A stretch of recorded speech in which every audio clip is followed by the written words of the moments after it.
Welcome to the Servant Leaders Mindset channel.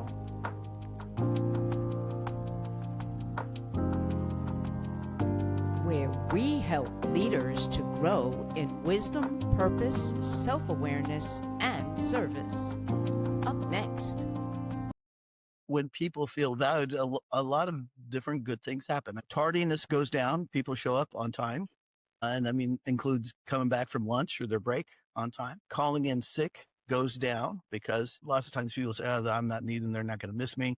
Resigning goes down. Hey, everyone. Welcome to the show. I'm Dr. Lena Holmes, and this is the Servant Leaders Mindset podcast. Today, I'm pleased to introduce to you Dr. Paul White. Dr. White is a psychologist, author, and international speaker. The book that he and Dr. Chapman co-authored is titled The 5 Languages of Appreciation in the Workplace. Dr. White has provided services for top-tier U.S. corporations and other companies around the globe. His specialty includes providing practical ways for leaders and employees to communicate authentic appreciation that leads to a healthier workplace. Welcome to the show, Dr. White. Thanks. I'm glad to be with you. So I'd like to start out for our audience who may have never read Dr. Gary Chapman's book,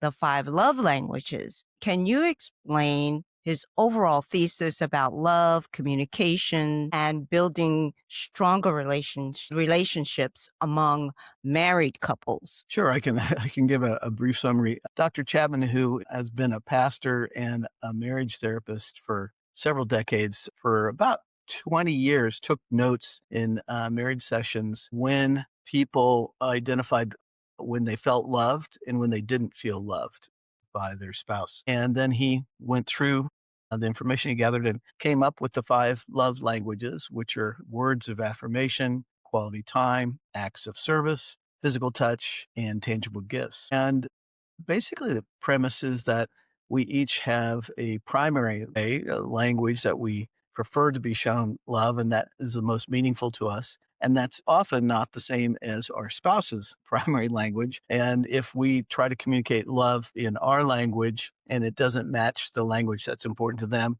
the message doesn't get through as well as if it would be communicated in the language that they really value. So he's really impacted, hundreds of thousands, if not millions of marriages and families in helping them learn about each other's languages and learn how to communicate that to one another. Thank you for doing that, because I just don't assume people read his book. Right. And I think it's important to have that as a background to what your book is about, because it is a widely read book, especially among Christian circles. But yes, thank you for doing that. So why did you think this model would be useful in building healthy relationships in the workplace? Well, as a psychologist, mid-career, I was consulting with family-owned businesses around the country. I grew up in a family-owned business, and so I sort of knew that context. And I was dealing with the family issues that are interrelated, both with working together and then figuring out who's going to run the business and future generations and so forth. And I was in North Carolina meeting with a family, and I was talking to the dad, who was the CEO, and asked him how the business succession plan was going. And he said, it's going well. I think my son's going to step up. It'll be fine. I walked across the hall and asked the son the same question. And he said, this is a disaster. I can't ever please my dad. I don't think it's going to work. And I could identify with that. So my wife and I were reading the 5 love languages, probably for the second or third time at that point. And I thought, I wonder if this could help, in workplace relationships. So I pursued Dr. Chapman. It took me a year to get through to him and pitched the idea. And we met and talked about it and agreed to work together on it. And that was in about 2009, 2010. The book came out in 2011. And it's done well since then. And then we've developed an online assessment to go with it to help people identify how they like to be shown appreciation, and then training programs, online trainer program. And so we have research that shows that how it helps organizations and people. So I'm thankful for the opportunity. Excellent. Excellent. So in your opinion, what is the difference between recognition and authentic appreciation in the workplace? Yeah, a lot of times when people hear the word appreciation, they think of recognition because employee recognition programs are quite prevalent. At one station, 94% of all organizations in the US have some kind of recognition. It might be as small as getting an email on your birthday, but there are other companies that have far larger ones. Recognition, from our point of view, is a good thing, and it developed out of the sort of the work psychology of the '60s and '70s of rewarding people for doing the tasks that lead to success for the business, and so it's work based. It's pretty much comes through the organizational org chart, either down from the C-suite or executive team or through HR, and it's very structured that way, and it's directly related to performance, and that's fine. That can be good when it's done right consistently. Not That's not always the case, but we really believe that that employees are people, and people are more than just production units, and that we have more worth than that, and that we have more value and have a sense of value of that. And so we really focus on um, not sort of an org chart kind of relationship, but we believe that appreciation can be shown person to person, clearly to somebody you supervise. It could be to a colleague. It could be to someone from another department that helps you out, that there's no reporting relationship. Can even go up the ladder. And so it really is person to person and about the person. One of the things that we've learned is that especially younger employees want to be valued holistically for more than just what they do. And they want to be heard and seen, and other generations do too, but it's becoming more intense the younger the employees are. And so we really focus on that. And that's important because we found through research that about the top 10 or 15% of any group are the ones that get recognized, and they usually get recognized repeatedly. But then you have that big middle group of 50 to 60% who are solid workers or good workers. Maybe they're newer and they're learning their tasks and role and developing, and they don't hear anything. And research repeatedly has shown that when people don't feel valued or appreciated, they leave and they resign. And most managers think people leave for more money, but actually, the employees say they're leaving because they don't feel like anybody really appreciates them. And so we really focus on helping team members as well as managers and supervisors learn how to show authentic appreciation versus just going through the motions. That can create some problems. And it works well. And the two work well together as well. Absolutely. So before we get into some of the ways, what exactly we talked about Dr. Gary Chapman's five love languages, or the five languages that show appreciation and help to communicate, etc. Um, what are the five languages of appreciation that you talk about in the book? Yeah. They're actually the same in name as the five love languages, but they look differently practically. So words, which is largely, I mean, most people think about it as just a compliment or saying thanks. It actually goes beyond that. Quality time, which there's differences between how generations view that. Acts of service, which differs across industries and work settings. Tangible gifts, which in the employee recognition reward area, that's what they really focus on, is sort of the rewards part. But we find that a vast minority of people really feel appreciated for just getting something tangible. And then physical touch, which is an interesting one because in the United States and Canada, there's sort of a cultural reaction to it, especially in the Northeast. I know you're in the Northeast U.S. Whereas I lived in the South for a while, they're more comfortable side heads. But also, we work internationally and have our resources in 25 languages. Physical touch is a very important part for some cultures that whether it's our Latin American friends or Southern European, without any touch, it feels very cold and impersonal, and that's sort of off-putting. So there's a cultural issue there. Hmm, that's very interesting. Yeah, I was going to ask you that, but since you went there later on in the show, was that how do you implement that without being accused, at least in the U.S., Yeah. of being sexual harassment, having HR people, having dealt with a lot of HR people over the years. that has become more and more pervasive in our culture. And so how would you implement something like that, Yeah. in the US?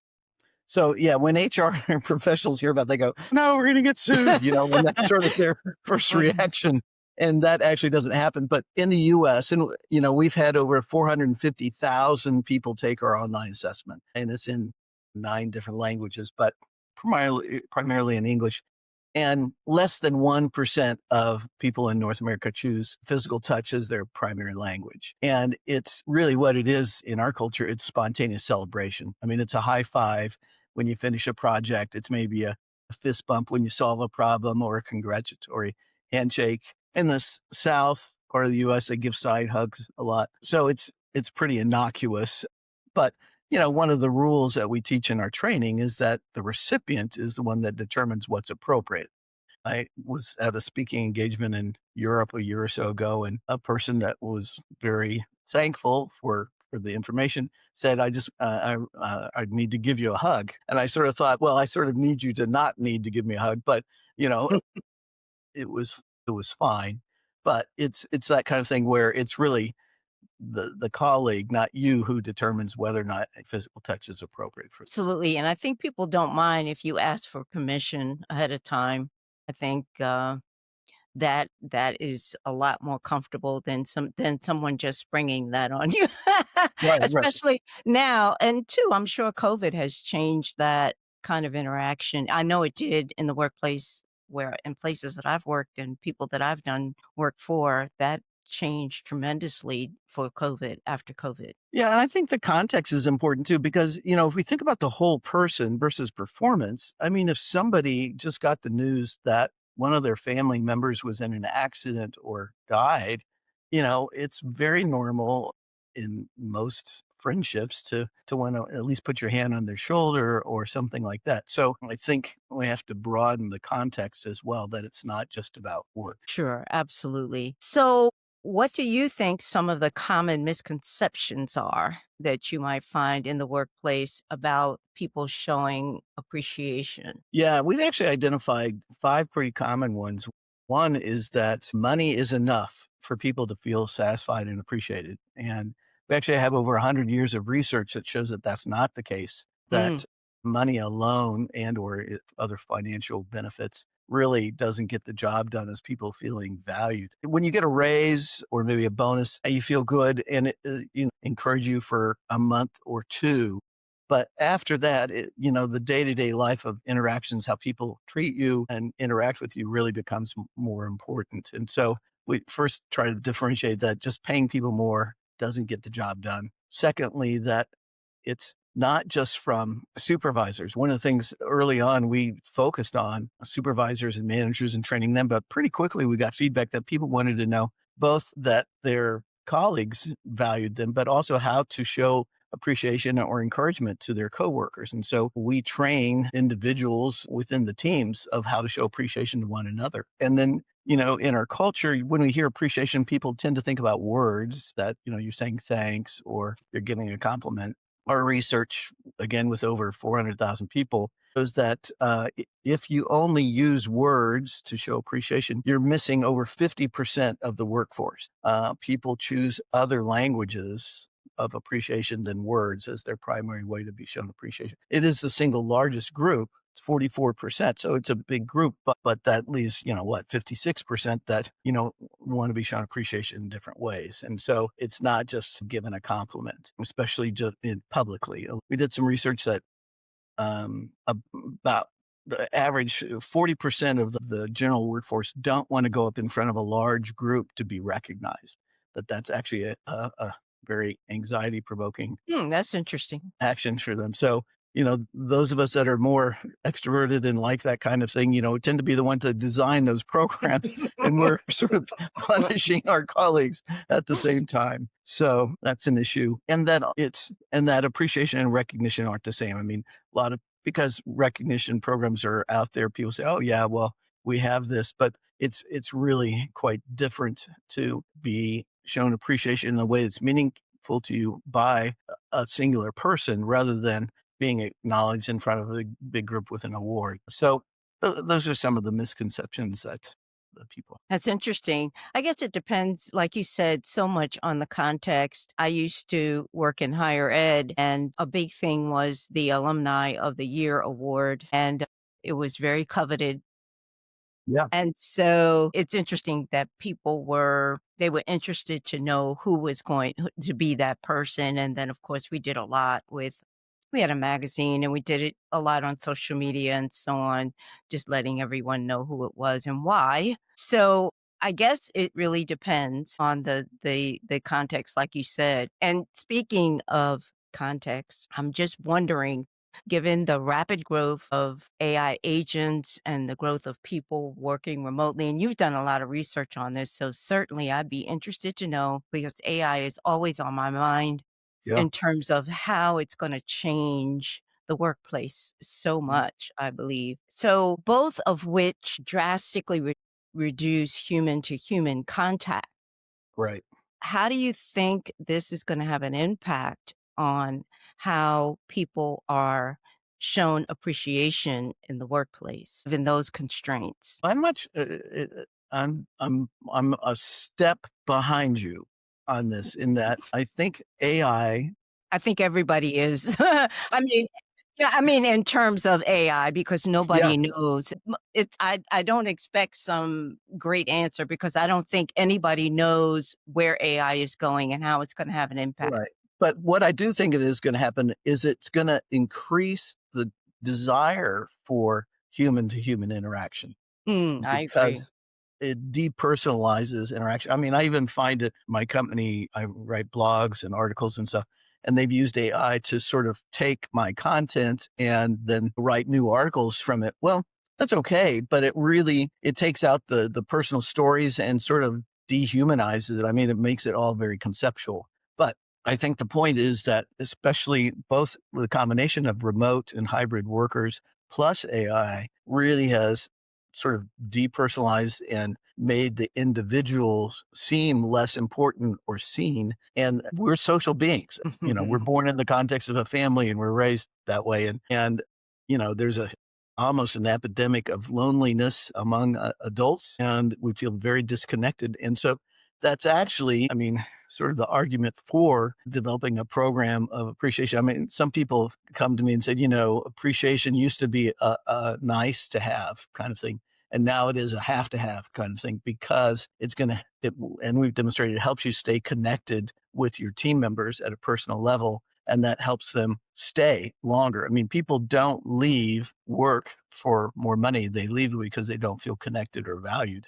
And so we can help those connections develop. So I think there's going to be somewhat of a backlash culturally for it'll be interesting to see where it goes. I think it'll be different directions, but there'll be one direction about we need to reconnect at work kind of thing because that's really the biggest part of most people's days is, traveling to being at work and coming home. And that's their social context. Absolutely. So you use assessments, and a lot of organizations in the HR department, they use surveys to try to gauge where employees are. Those are more traditional ways to try to figure out where they are in terms of their attitude towards work and so on. And those things seem to never really work for some reason because perhaps they're asking the wrong questions, maybe. I'm not sure, but you've done a lot of research in this area. So, what are some non traditional ways employers can obtain a better grasp of how employees want to be appreciated? It's really a to the heart of the matter kind of question. A natural response is, well, so I'm going to ask you if I want to show you appreciation, how would you like to be appreciated? It's a very uncomfortable kind of conversation, and it doesn't typically yield much information. And most people say, I don't know, tell me thanks, or include me in the emails or whatever. So you don't get that much. And so that's really why, as part of our process, we have everybody on the team take the assessment. And I think that's an important part that it's a team thing that everybody's doing versus me as your supervisor asking you as an individual, because then there's some, relational dynamics that can play a part. But if we're finding out from everybody and we create not only an individual report for each person of their primary and secondary language, how they don't like to be shown appreciation, and the specific actions within the language, I'll talk about that in a minute, and then a group profile with everybody, all the team members, their languages and their actions, and how they don't want to be. It's sort of okay, we're all in this together. And I think that sort of lowers the pressure on individuals, like they've got to look good or something like Interesting. Yes, so that's a good segue into actions. What, in your experience, are some of the actions that have really brought tremendous results as doing something or taking actions by employers to appreciate?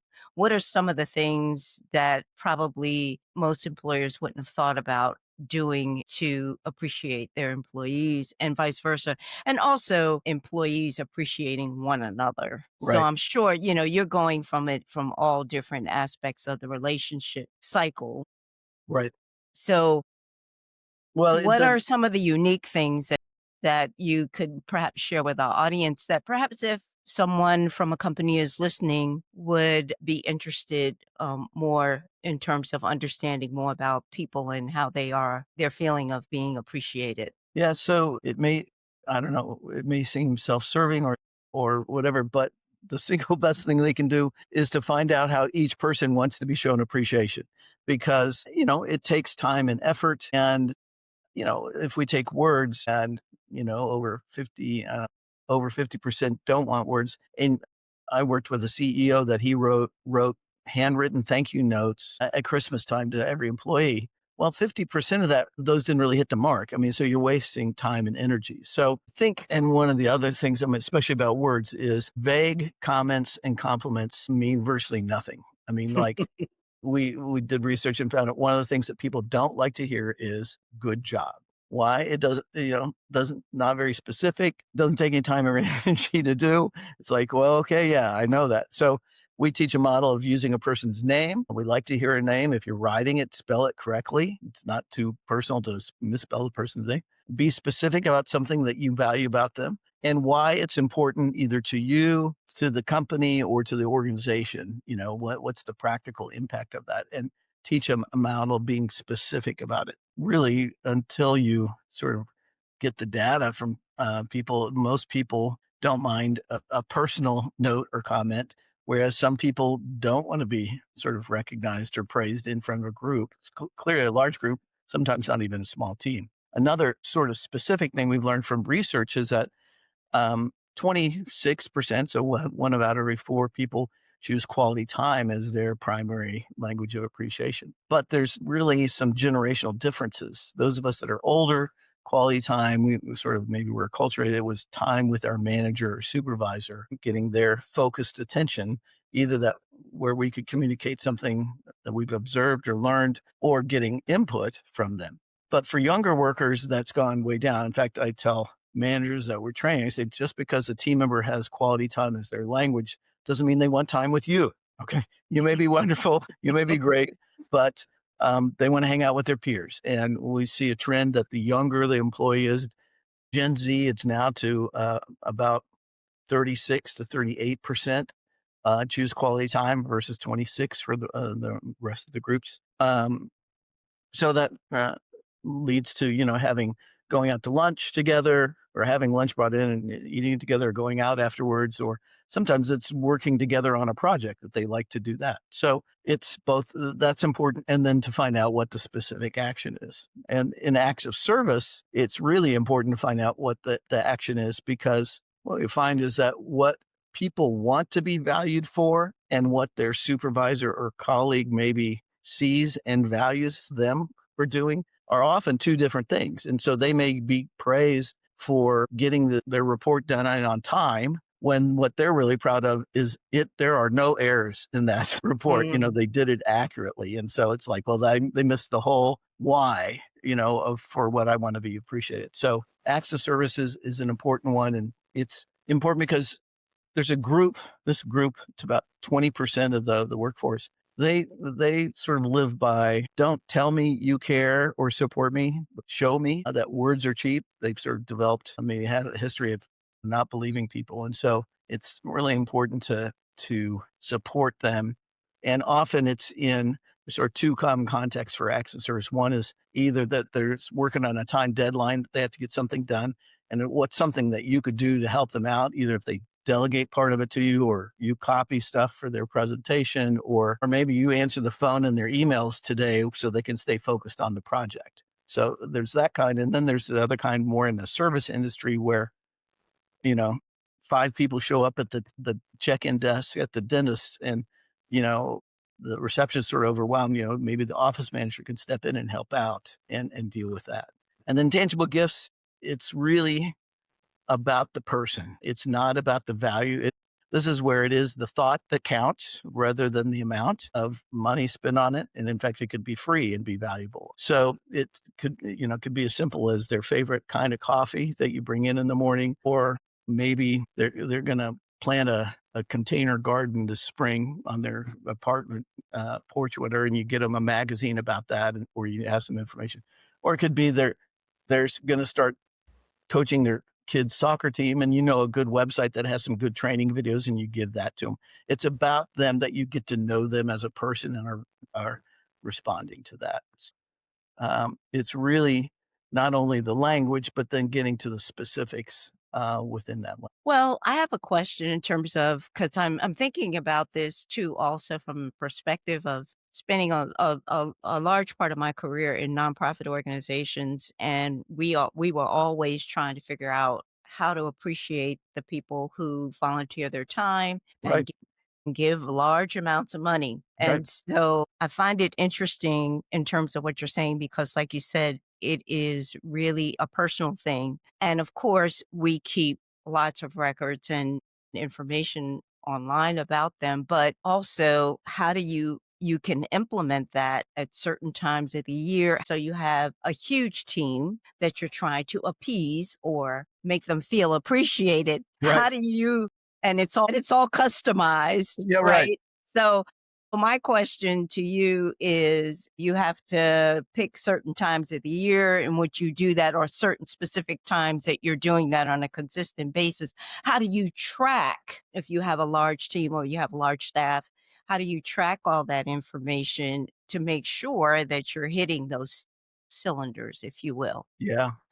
I have a friend, he passed away a year or so ago, who really specialized in gifting in the corporate setting. And one of the key principles is that gifts are most valued when they're not expected. So to give a holiday gift at Christmas or New Year's, and especially if it's like, a fruit basket to the team, it's sort of very diffused. But to get something, in mid-February or late February, early March, that's person to person again, is where the value is. And so the issue about supervising large teams, we work with hospitals, and some hospitals, nurse managers are managing as many as 30 or 40 nurses, and I'm like, well, I don't know how well you're managing, but anyway, the point of being able to show individuals appreciation is to really, first of all, I think in some ways, there's two target groups you want to make sure you hit. One is the people you don't want to lose, because when people don't feel valued, they leave. And then I would say the people that are discouraged, and to try to get a team member that will work with you to show appreciation. And we found that it's too much pressure just for supervisors and managers to try to show appreciation to everybody. So that's why we teach team members. And I think being able to spread that around. And the other thing is, like, around holidays, wrote some articles and blogs about some people, it's like, okay, do we have the holiday party during work or not at work? And I don't know what the percentage is, but it's about half would like to have it at work, because they don't want to take away from their family or individual time. And there's other people that want to do it after work to make it feel special. So you're sort of, you're damned if you do and you're damned if you don't, right? So you Mhm. have to sort of approach and then communicate. This is what we're doing this year, because we know there's a large group of employees that like to have a luncheon and a nice luncheon. We'll do it here. But for those of you that don't like that, next year, I mean, sometimes you have to rotate things. You can't get things every time. So it just takes some wisdom that way. Yeah, yeah. So you've shared some really interesting stuff. My final question for you is what do you think is the most crucial part of showing appreciation? I understand you just said that if people don't feel value, they leave. Obviously, that's important. Turnover or retention is an issue. But what other reasons would employers want to engage you?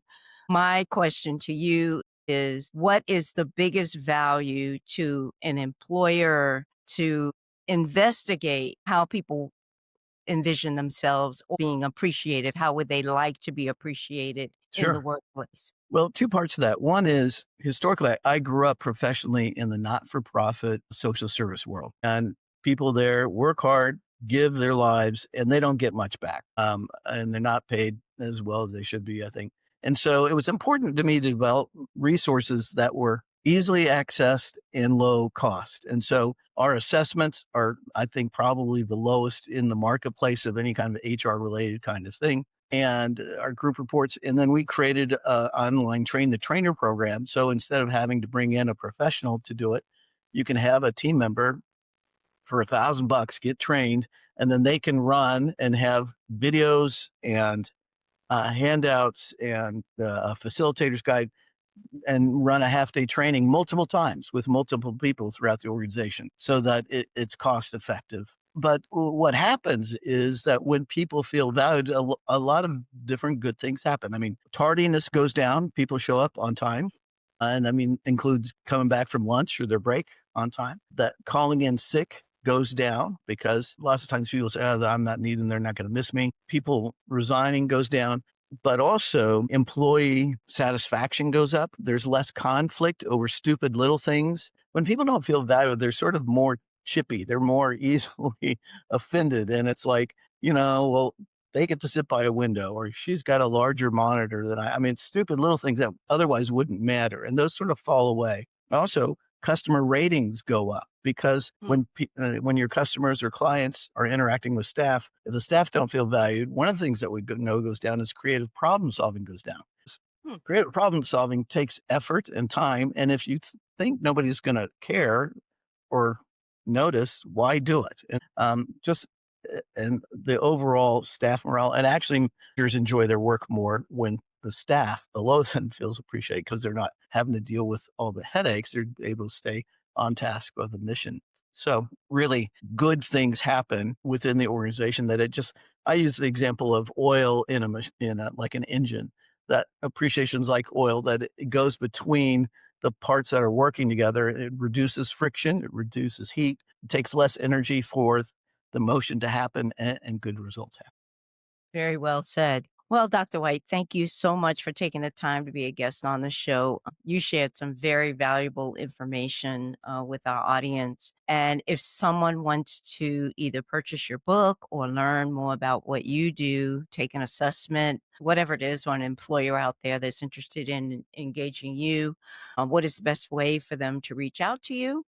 Yeah. Let me give you two resources. One is our sort of mothership website. It's appreciationatwork.com. It's a word at appreciationatwork.com. And you'll see information about our assessments and about the books and the training and other resources.